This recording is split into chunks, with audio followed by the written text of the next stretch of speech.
speaker. Barton Price is a member of the IPFW family. He earned his Bachelor of Arts, a Bachelor of Arts degree in Bible from Indiana Wesleyan. I'm assuming you were in Marion for that, in Marion. He earned a Master of Arts degree in History from Southern Illinois University, and then he earned his PhD in American Religious History from Florida State University in 2011, which makes him a Seminole. Are you a big fan of FSU athletics? Not so much. Well, some. A little bit, yeah. His research is right on point today with what he'll be sharing with us. He researches the use of print media in 19th century American evangelicalism. If you don't know what evangelicalism means, I'm sure he's going to explain that to you. His dissertation is entitled Evangelical Periodicals and the Making of the American Heartland between 1789 and 1900. He has taught at multiple colleges and universities, including here at IPFW for the history department, the philosophy department, and the music department, which I didn't know about until I did a search this morning, so that's terrific. But his main job right now is directing CASA, which is the Center for Academic Success and Achievement here at IPFW. And if any of my students are having trouble in my class or any class, I would encourage you to visit CASA and get help, because that's what they're here for. Barton's been here since 2013, and some of you may know his wife, Casey, who's the Assistant Vice Chancellor for Student Life and Leadership. And Barton and Casey have 2 children. Theodore is 4, and Ruby is almost 2. So without further ado, would you welcome Barton Price? Well, first of all, thank you to Professor Gates for this invitation to come and speak to you all today, and thank you all for coming here, and for whatever reasons or motivations you have for being here. I do appreciate it. I think this is the largest room I've spoken into in quite some time. So the subject for my talk today, as Ben mentioned, is right up the alley of what I spent the past 10 years researching, which is about evangelical print networks. And somewhere along the way that I was working on this research, I began to think more and more about social media, as social media became a more prominent thing in the midst of the years that I was in graduate school.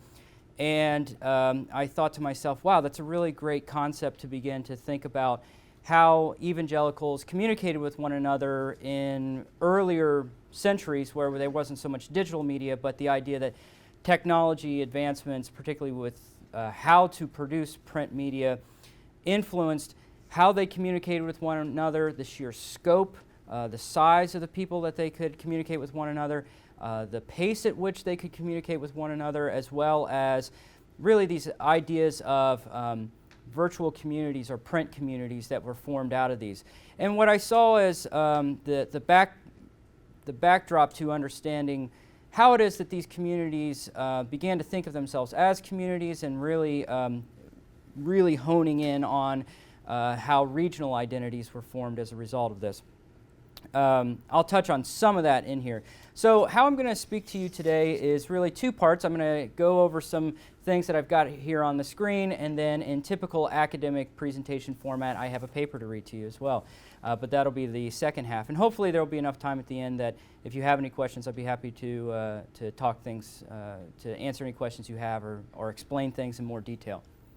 So, first of all, it's important to give some basic definitions of what we mean when we talk about evangelical print networks as social media. So let me start with the term evangelical.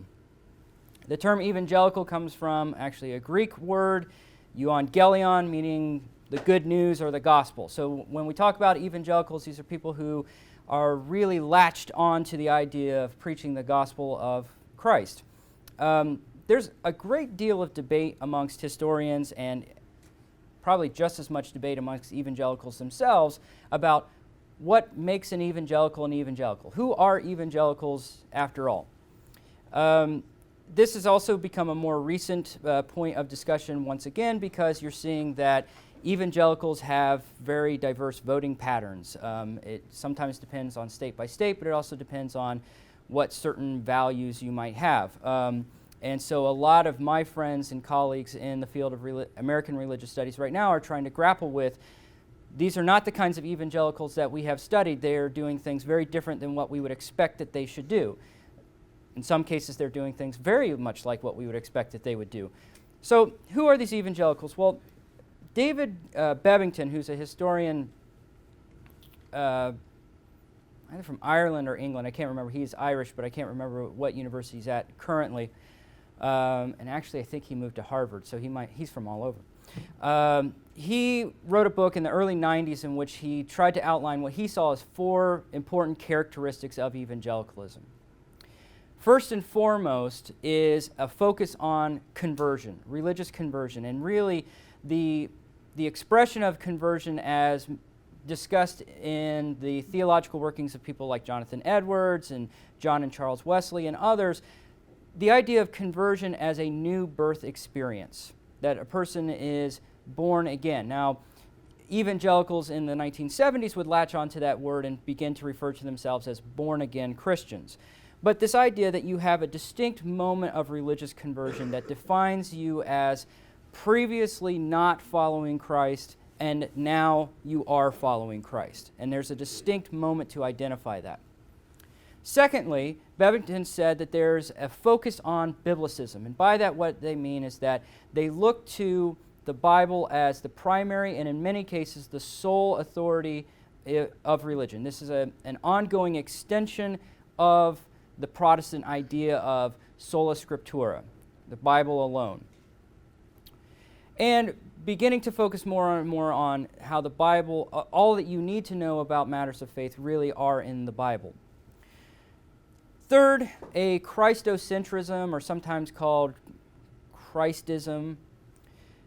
The idea, the focus on when you're looking at the full gamut of the theological points, looking at Christ as the center point of this discussion.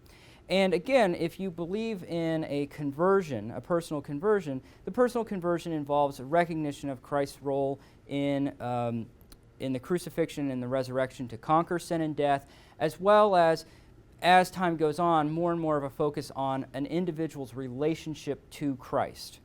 So you'll hear evangelicals a lot of times talk nowadays about a personal relationship with Jesus Christ as their Savior. And fourth, an emphasis on activism. And this is kind of in two prongs. One, Bebbington doesn't talk about this as much, but the idea of moral behavior.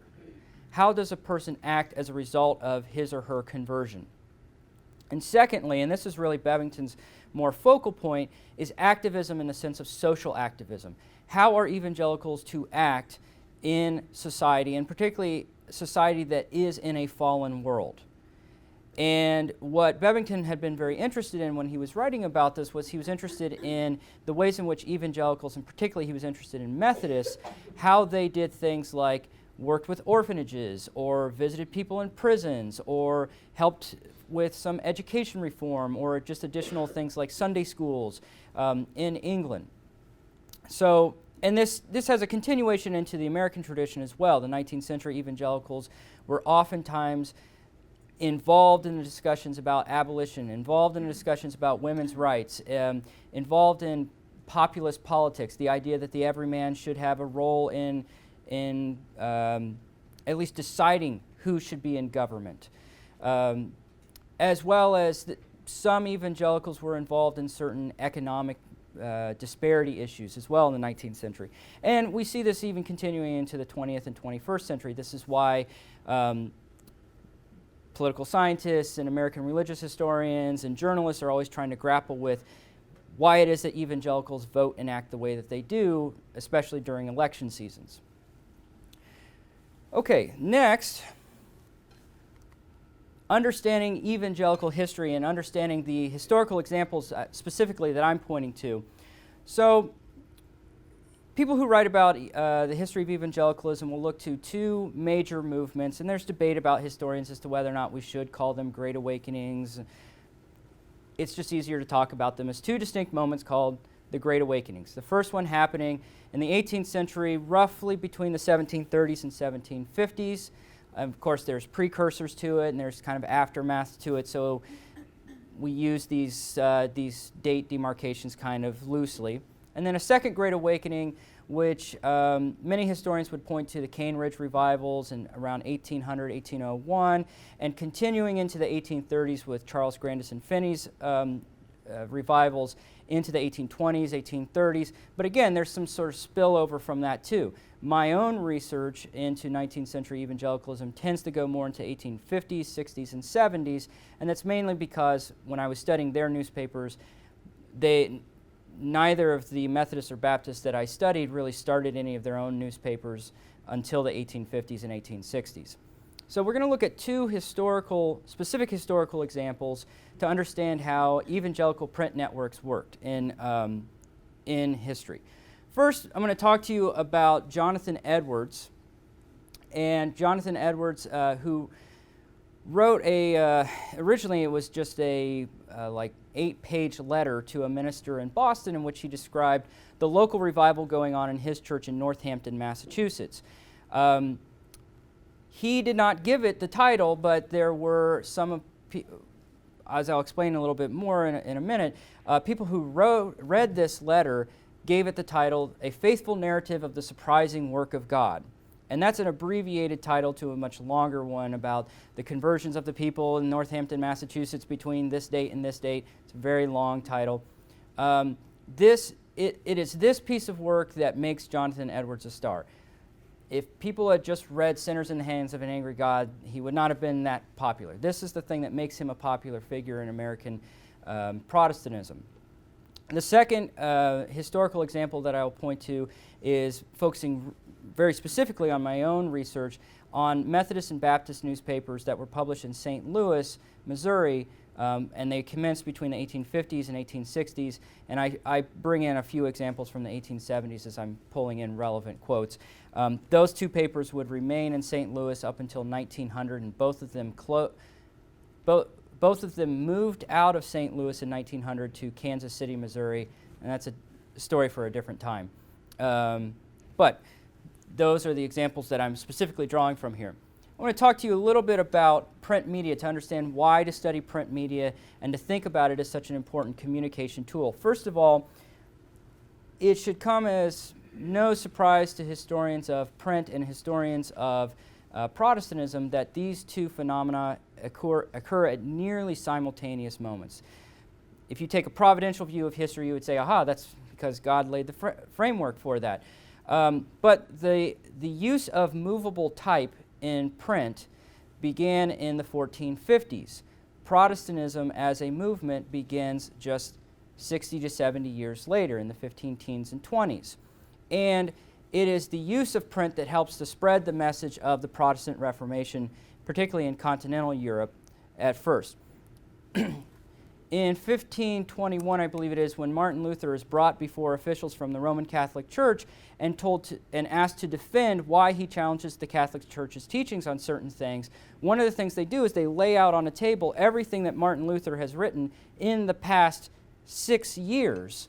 And the church officials look at this, it's all printed materials, and they think, there is no way that one man can write all of this. They're just sheer blown away by the volume of work that he'd done. Now, Luther was a monk. He had a lot of time to devote to writing. However, if he had just written these things and shared them amongst the people within his cloister or at the university where he taught, his message would have never gotten as far and wide as it did, and it probably wouldn't have been as controversial as quickly as it was. Print helped speed up the pace of that phenomenon. Second, print media was an integral part of the American Protestant practice. The Protestants who came over to the United States, particularly the Puritans, were very book-oriented people.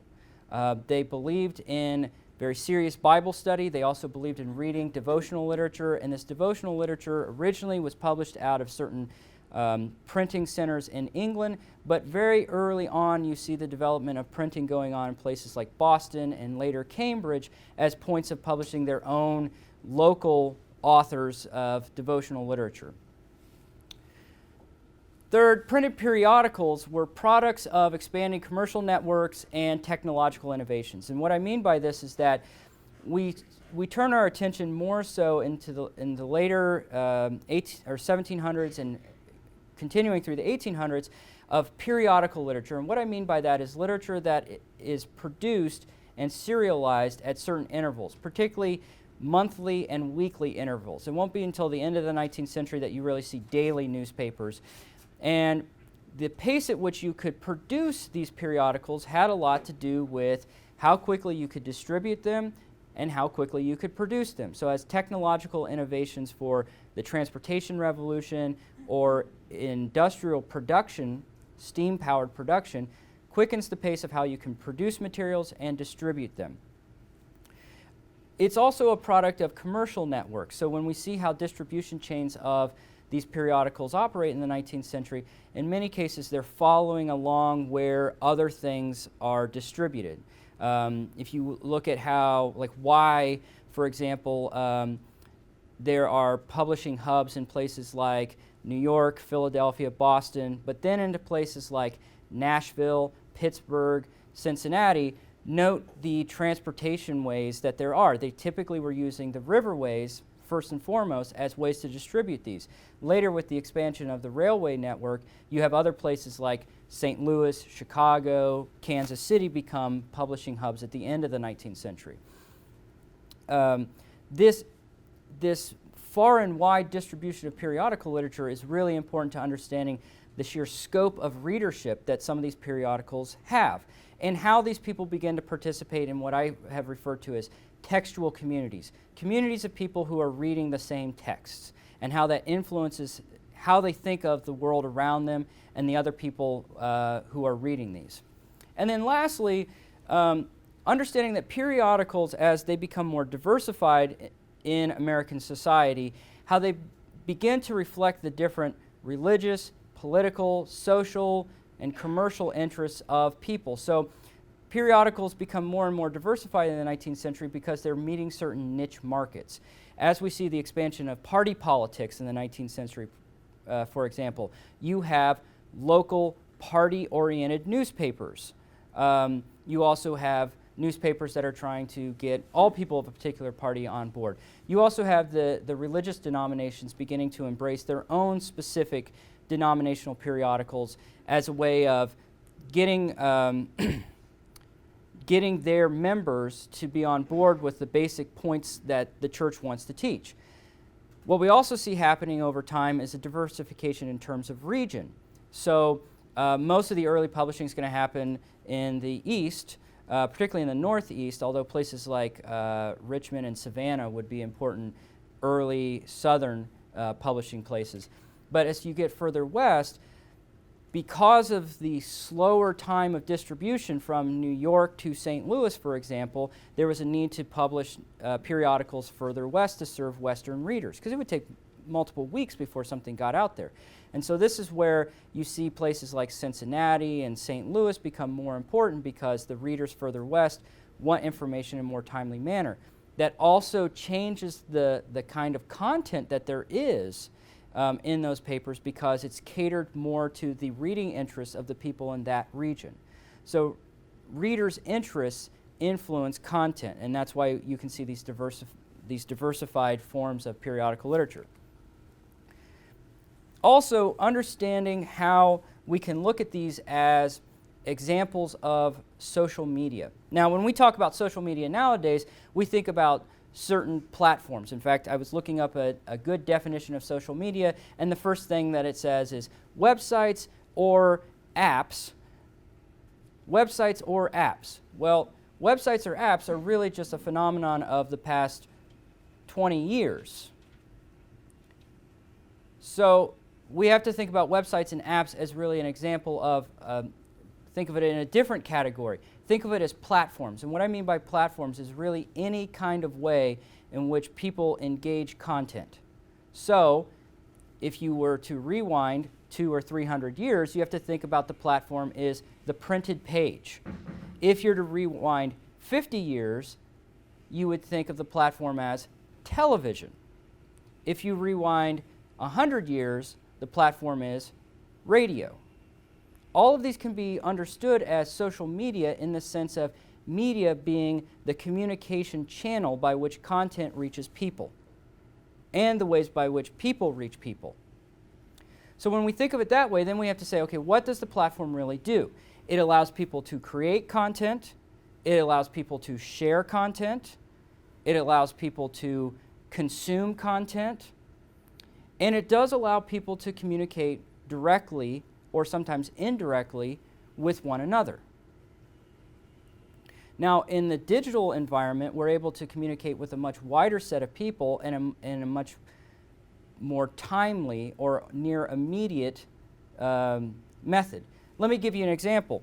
Earlier today, I took a picture of the poster for this session, and I put it on Facebook, and I said, if anybody's on campus at IPFW, please feel free to come hear my talk. I hear the food's going to be good. Immediately, I got likes from two people who are in the room, David and John, who are in the back there, so two locals. But then I also have a friend who's at the College of William and Mary in Virginia, and a friend and colleague who is at a university in England, were people who liked it. That was within the first 10 minutes. So think of how quickly you can reach people on other parts of the globe using digital media.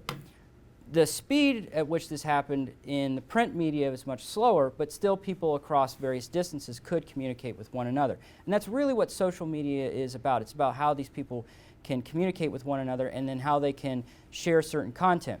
What we also see happening in social media is the way in which content gets reproduced. And by that I mean, think of memes, right? Memes are the same image reproduced with different captions, right? And so in a moment when I talk about the revival notices, what we actually see is there's a basic framework of how to do something, and then local specifics are just added in as ways of providing one particular take on it. I really see the revival notices as kind of the memes of the 18th and 19th century because it's a basic pattern just slightly tweaked. Also thinking about these evangelical media social networks as we think about how people interacted with one another. I wanted to share with you a quote here from, this is from the Central Baptist, published in 1868, and I realize that you can't read it, so I'll read it out to you. We are by means of our paper, talking about the Central Baptist, we are by means of our paper drawn so near to each other every week that it is the next thing to a warm personal greeting. The same words of good cheer greet us, the same principles animate us, and we become daily more and more endeared to each other, until the names of brethren who may never see each other in the flesh become household words. Indeed, it is the next thing to a great gathering of Baptists. Notice that what he says is, by sitting down and reading about what my Baptist brothers and sisters in other parts of the state of Illinois or Missouri or even into places like Arkansas, by doing this, I feel as close to them as I do to the very people who I see in my local congregation. So, mediating the interpersonal interactions. Okay, now I want to turn my attention to the historical examples to help you understand how evangelicals use these media and dig into a little more detail of two historical examples. I'm going to first begin with Jonathan Edwards. Jonathan Edwards, many of you probably know him because of his sermon, Sinners in the Hands of an Angry God.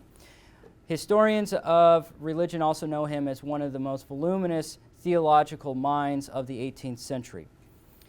He was also briefly a college president. He was a pastor primarily. He was actually not a very good pastor, as it turns out. There was a biography written of him about 20 years ago that talked about the fact that the very church where he gets his fame eventually run him out of town.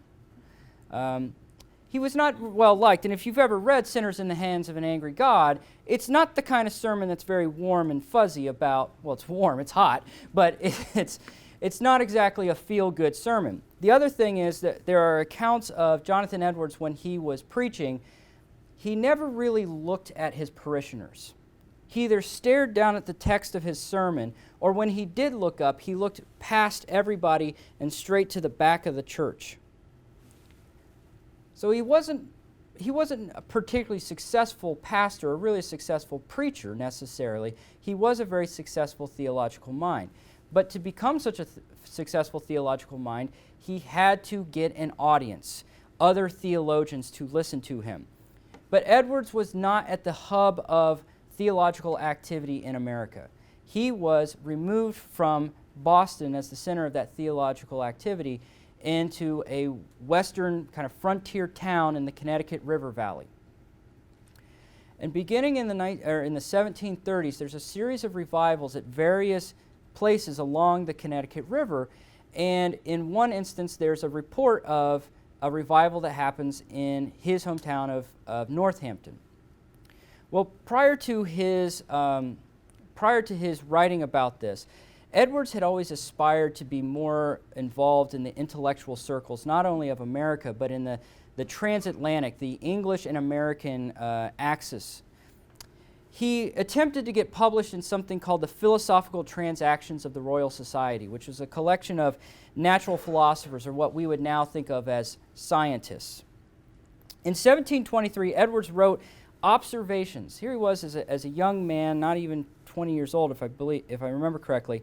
He wrote observations of spiders creating webs and how they floated across the sky while they spin his webs. And in fact, to the right here, these are actually diagrams that he drew out of how this worked. He watched the spiders were crawling on the eave over his father's house, and drew pictures of what they were doing and just kind of made sort of field notes, if you will, of these spiders. And he wrote a letter to a gentleman who lived nearby who was a member of the Royal Society and said, would you mind seeing if you could get this published in the proceedings, or the Philosophical Transactions of the Royal Society?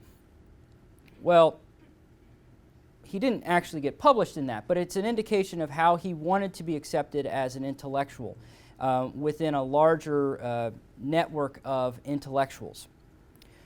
What finally allows Edwards that sort of platform for reaching out to the intellectuals of New England as well as England is his accounts of the revivals of Northampton in 1734. On April 28, 1735, Benjamin Coleman, who was one of the leading pastors in Boston and had sympathies for these local revivals, received notice of a revival that had happened in Northampton just earlier. There was also a report published in one of the local Boston newspapers, the New England Weekly Journal, that discussed these revivals that were taking place in Northampton. Coleman immediately solicited more information about this. He had heard kind of by word of mouth what was happening, and he had heard about it in a letter, and he'd read about this short paragraph in the newspaper, and he wanted to know more. So he contacted Edwards directly and said, could you provide me with some more information of this? Edwards gladly jumped at the opportunity that a leading pastor in Boston would be interested in what was going on in his church. And so he wrote an 8-page letter that explained in some detail what had been going on in Northampton for the past few months. Coleman printed the letter and distributed it both in Boston and to his colleagues in London. And he did this more like in a pamphlet format, which 18th century pamphlets are not like the trifold thing that we get nowadays. A pamphlet would actually be like a small booklet. The pro-revivalists in London in particular latched onto this document. Two individuals specifically, Isaac Watts and John Guise. And they used this letter as evidence of what they saw a surprising work going on in the American colonies, an indication that God was doing something miraculous amongst the people. It is Edwards' audience, particularly Guise and Watts, who helped promote this title of it, The Faithful Narrative of a Surprising Work of God. This was not Edwards' own title to this. Guys and Watts pressed Coleman for more information, an even more expanded and detailed account of what was going on, and asked that also local ministers surrounding Northampton provide testimony that they had seen such a revival taking place. A second edition of this was published in London in 1737, as well as in Boston in 1738. By 1739, within 4 years, the text had undergone 3 editions and more than 20 different printings. It was Edwards's faithful narrative that was an inspiration to the development of the revival reporting genre within 18th century evangelicalism. Scottish evangelical James Robe modeled his faithful narrative of the surprising work of the Spirit of God. Notice the similarity in title. He modeled this after Edwards' narrative, both in content and in organization. Robe had commenced the revival periodical called the Christian Monthly History prior to completion of his own narrative, and he had solicited Edwards in 1743 to publish a similar periodical in the American colonies. Such a publication endeavor had interest Edwards. In fact, just a couple years prior, Edwards had suggested to an individual named William Cooper that revival narratives should be, quote, collected, compiled into a narrative and model based on my own faithful narrative, end quote. Thomas Prince, a preacher in Boston, assumed the responsibility of publishing this monthly magazine called The Christian History. Notice that it's very similar in title to what James Robe had published in Scotland, with its first issue appearing in 1743. Edwards endorsed Prince and the Christian History, and he advised that, quote, a history should be published once a month, or once a fortnight even, of the progress of the revival by one of the ministers of Boston. End quote. The Christian History became the periodical of record for the awakening, and it took place in the colonies prior to 1745. Of the 25 revival narratives about what occurred between 1741 and 1745, only one of them did not appear in Prince's magazine. Although the vast majority of revival narratives came from New England, with more than half of them coming from Massachusetts alone, the collection of these narratives in one periodical illustrates the idea of a center point of focus of what is the revival activity.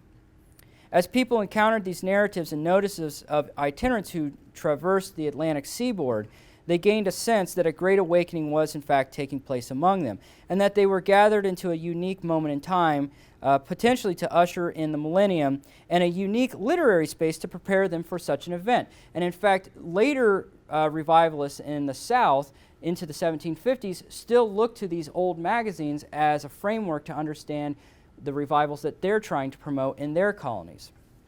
Moreover, Edwards' account affected readers in Britain as much as it did in America. John Wesley, the founder of the Methodists, read the faithful narrative while returning to Oxford from a preaching engagement. The text had a profound influence on him, as well as on his influence in England. In October of 1738, Wesley recounted in his journal his impressions of reading Edwards' narrative. I read the truly surprising narrative of this conversion lately wrought about in the town of Northampton in New England, he writes. Surely this is the Lord's doing, and it is marvelous in our eyes, end quote. 4 days later, he wrote to a friend concerning the faithful narrative, including an excerpt from the text and encouraging his friend to find a copy and read it. He admitted to his friend that he was concerned for his own weakness of faith, and admitted that he himself had perplexity and emotional distress. And in Edwards' account, he talks about the emotional distress that people go through leading up to their own conversion. Now, I recently presented this to some theologians within the Wesleyan tradition, and they were like, wow, that's really interesting because that's right before Wesley's own conversion experience. This seems to have influenced his own spiritual journey. The reception in England and Scotland was that of enthusiastic welcome and expectation of a new Pentecost. Revivalists took their cues from this event to advance their own evangelical missions. And they saw Northampton as really the catalyst for some universal thing that God was about to do. And as you begin to read more and more of these accounts, these evangelicals say, wow, this is happening in Massachusetts, it's happening in Connecticut, it's happening in Georgia, it's happening in Scotland, it's happening in Wales, it's happening outside of London.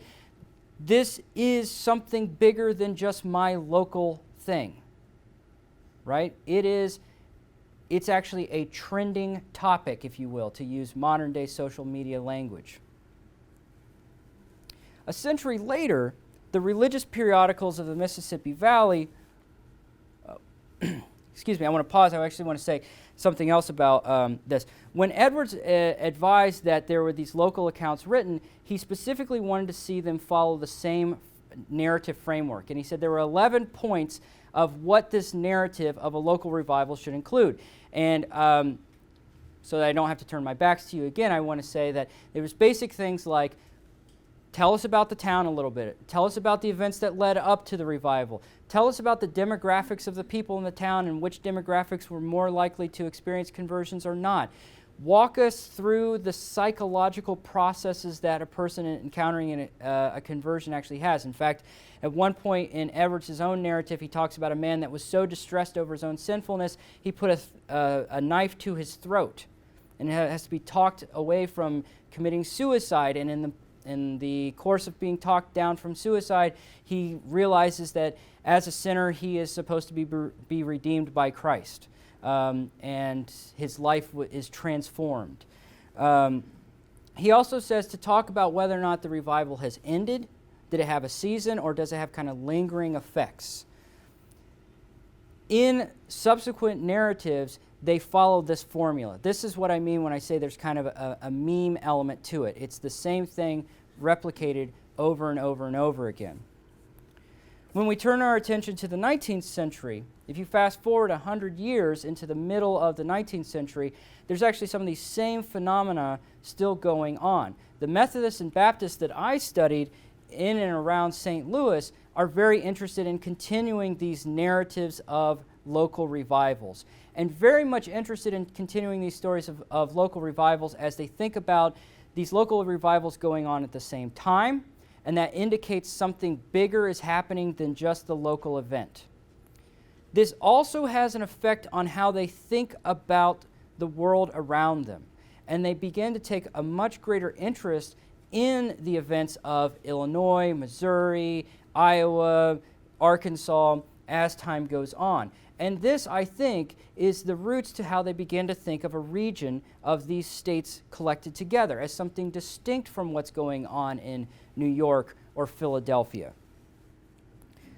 Let me give you one example. The front page of the 18 of February 1858 Western Watchman, which was a precursor to one of the Baptist papers that I write about in greater detail.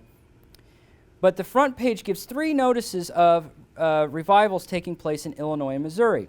These revivals were more than 130 miles apart from one another, but they indicated the pervasive religious movement that the people in the region thought was going on around them.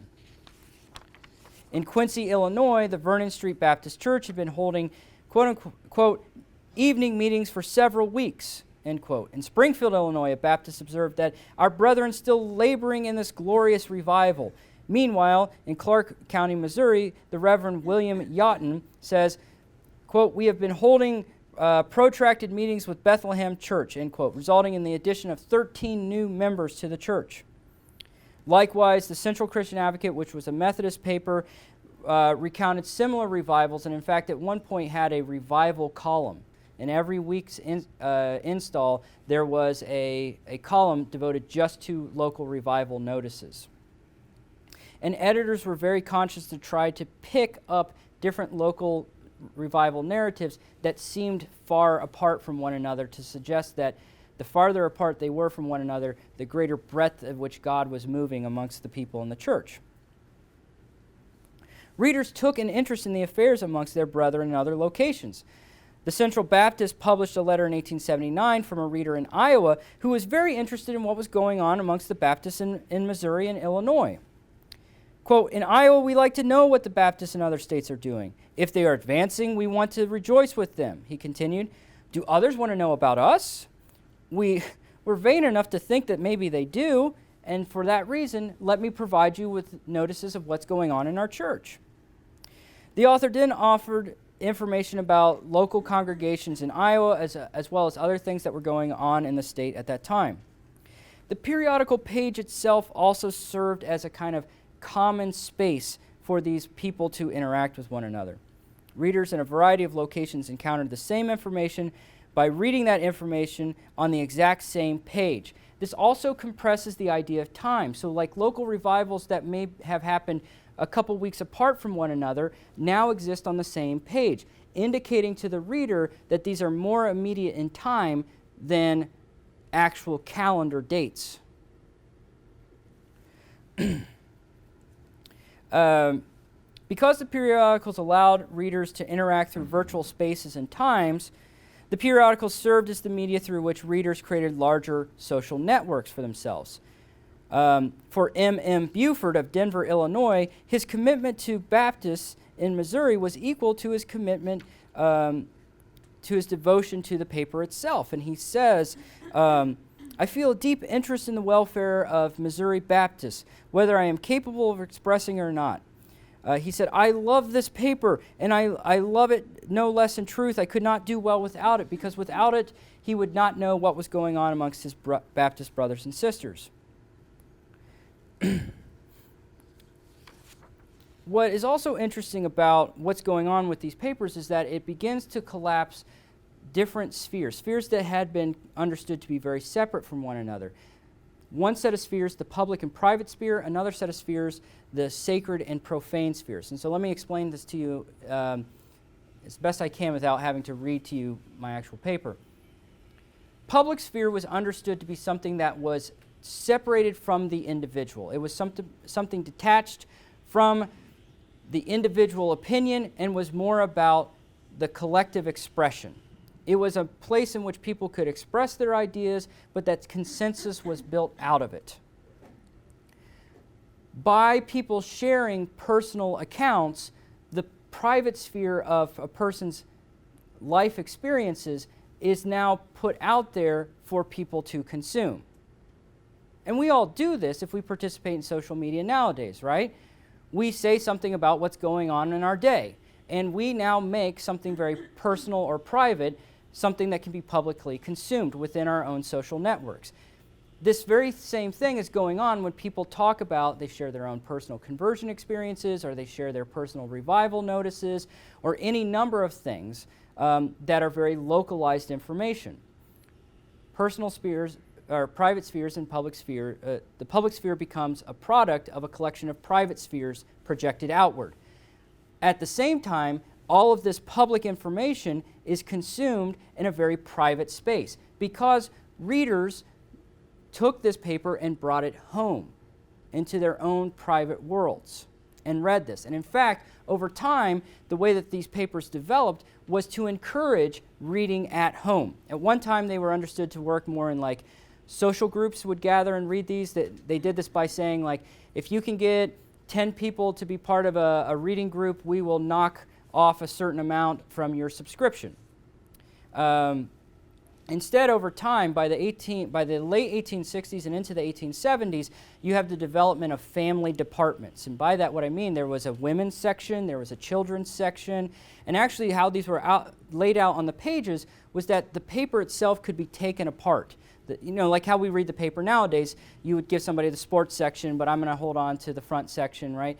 This is how this was. The front page and the very back page were about local church notices, what was going on in the denomination, world news. The very back page was advertisements, commercial news. Understood that the head of the household, the man, was supposed to read that. If you look at the internal pages, it's got the women's section, it's got the poems, it's got the Sunday school lessons or the children lessons, it's got activities for the kids to do, thinking that the mother and the children would be reading together. But that all of this could happen in the family parlor at the same time. But all of that public information is brought into the home for the people to read, bringing the public sphere into the private worlds of these families. The other thing that it does is it begins to overlap sacred spheres and profane spheres. And by that, what I mean is information related to theological issues or church notices operating within the world of what are things that people would have identified as this is religious in nature, and situating it with very non-religious things. So advertisements, commercial notices, world news about all kinds of things. For example, they talk about the explosion at Krakatoa. They're very concerned about the rise of certain authority figures in Europe. Also just interested in local politics. There's a lot about right after the Civil War, during and right after the Civil War, there's a lot to do with the political climate of the time. Situating religious news and non-religious news side by side begins to inform these readers about these are really not so cordoned off spheres of life, that they actually overlap quite a bit. I think this is a way of influencing people to interpret all the non-religious factors of life through a very religious lens. Because you would have an article that tells you about how to understand grace, and then you might read next to it an article about something that's going on in the fallen world. And I think this is partially what begins to inform the readers of that region to think about their social activism in very religious ways. So, because we've only got a few more minutes, I'll stop there and I'll ask if there's any questions. I think we've got about 10 minutes, so are there any questions anybody might have? Nora. Thank you. This is so fascinating. I love the comparison between the social media today and back in the earlier times. So you talked about how these social media gave a sense of living in separate regions, and I was wondering if they also contributed to the development of religious or theological orthodoxies. Was there language that would have been, that people from reading it would have really recognized as being their, the orthodoxy of their their church, rather than in the public paper that might have another one. Especially as you look at the diversification of religious publications. So in the 18 teens and into the 1820s, you had a lot of really what were called ecumenical papers, right? So groups of Protestants, and remember, it's Protestants, so there's already a coding of what is and what is not. Congregationalists, Presbyterians, Baptists, Methodists would participate in these ecumenical agencies like the American Bible Society, the American Tract Society, the American Sunday School Union, and all of those had their own publications. As time goes on, you see these denominations pull out of that and say, we want something that specifically speaks to the needs of Baptists, of Methodists, of whatever. And there are times in which they get really into the theological firing back and forth on these sorts of things. I mean, I remember in the Methodist paper at one point thinking, I don't know why this is such a big issue, but they were talking about what was the appropriate way to do baptism, for example. Could you sprinkle or should you immerse? So there was ways of coding what they saw as the appropriate messages. Yeah. And it must be kept in mind that the editors are ultimately the people who call the shots on what goes in. And so they control the content to some extent. And so especially during the Civil War, this becomes a really big issue because denominations had been fracturing leading up to the Civil War, and the Central Christian Advocate was based in St. Louis. There was a St. Louis Christian Advocate also there at the same time, and these two fired back and forth over whether or not it was legitimate for the Southern Church even to exist, Southern Church being the Methodist Church South.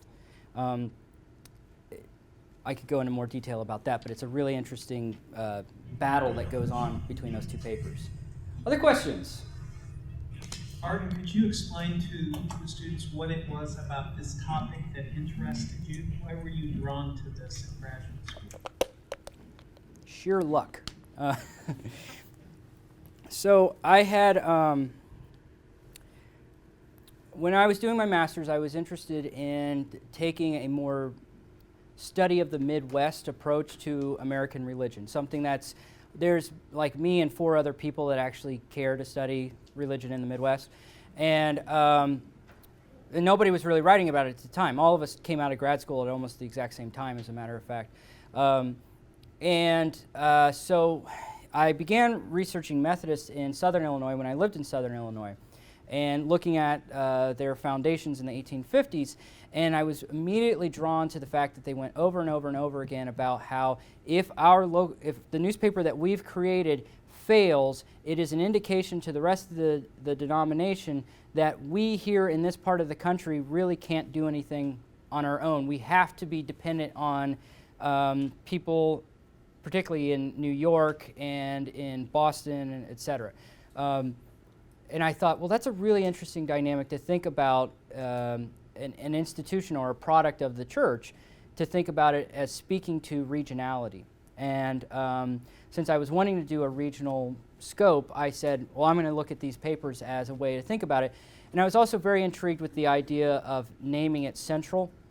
So when the Methodist papers were founded, the General Conference, the national body of the church, decided what titles to give their papers. So the flagship paper, which was called the Christian Advocate and Journal, was based out of New York. You had a Northern Christian Advocate, which was based in Albany, New York, if I remember correctly. You had a New England Christian Advocate in Boston. You had the Richmond Christian Advocate in Richmond, Virginia. You had the Western Christian Advocate in Cincinnati, the Northwestern in Chicago, the Southern, which was in Nashville. So all of these regional demarcations are based on what the General Conference thinks they should be and reflective of a point of reference, the point of reference being from New York. So notice that all the directionals are northwest of what? Southwest of what? And the fact that this paper became called the Central Christian Advocate I found really interesting. The General Conference did not name it as such. The people in Illinois and Missouri named it the Central Christian Advocate, and then the General Conference adopted the paper in 1856. I thought that there was a lot of kind of regional power play in the naming there. And then later when I found out that there was a Baptist paper also called Central Baptist, I thought, well, this is just too rich. And as I was trying to make an argument of understanding the Midwest as the American heartland, I thought Central was a really good way of understanding how they thought of, we are at the heart of America. Yeah. Other questions? Yeah. You mentioned regionalized messages. Are you saying that we need to regionalize the message of God, or give the same message, just make it a little bit different so each different group of people will understand? Yeah. No, that's good. This becomes more important later in the 19th century as you start to see some of the theological debates that go on within, particularly like the Methodist Church. One branch of it is orienting more liberalized, and one branch of it is going to remain conservative. It's not so much that we regionalize our message to God, but they understand the theological debates in very regional terms. The liberal-conservative divide, they tended to look at the liberalizing element being primarily in big cities, in the East Coast, that sort of thing. They thought of themselves as very immune to that and holding on to the true message. The grand old gospel, not something that was becoming more liberalized. That's one part of it. If you rewind a little bit into the 1840s and 50s, the Methodist Church and the Baptist Church divide into northern and southern factions. And this becomes very theologically rationalized. Slavery is bad, and we have indications of that in the Bible, and it just makes good sense that slavery should be bad. That's the northern position on it. Southerners say, no, slavery is an institution that exists in the Bible, therefore it can exist in our churches and amongst our members. And so the ways of rationalizing your political stance is a theological sleight of hand in some cases. And then there's other things like when the northern churches began to claim that the southern churches were never legitimately should have split off from the denomination, they'll try to theologically rationalize that. So what I'm getting at is how they understand region and politics. They use theology as kind of a servant to those ends. But it's nothing like you have to live in Illinois to worship God, sort of thing. Yeah. Have you done any studies on the parallels between what you have presented, very well, thank you, and today, and how churches use social media? Yeah, well, thank you for the compliment. I've not done any formal studies. Usually when I present this, it comes up as a discussion. So like I said, I presented this at Wesley Seminary at Indiana Wesleyan about a month ago, and they immediately saw the connections. I follow a number of religious traditions through social media because I am intrigued by it. I have yet really to begin to think about sitting down and writing, here's what's going on now and how it relates to that. But again, my observations of how social media was working 10 years ago when I began this research very quickly informed how I thought about how these papers worked. Yeah, and in the study of journalism, there's something called community journalism, and that also informed me very much. So community journalism is the idea that members of the community can be producers of the content that goes into the local papers. They don't have to be trained journalists, and that really journalists need to partner with people in the community to get better information. And that's been around for about 30 years now in those media studies. Yeah, unfortunately, that's all the time that we have. Let's thank Barton. Les personnages dans mes tableaux, à me voir vivre en décroché, mes idées folles devenaient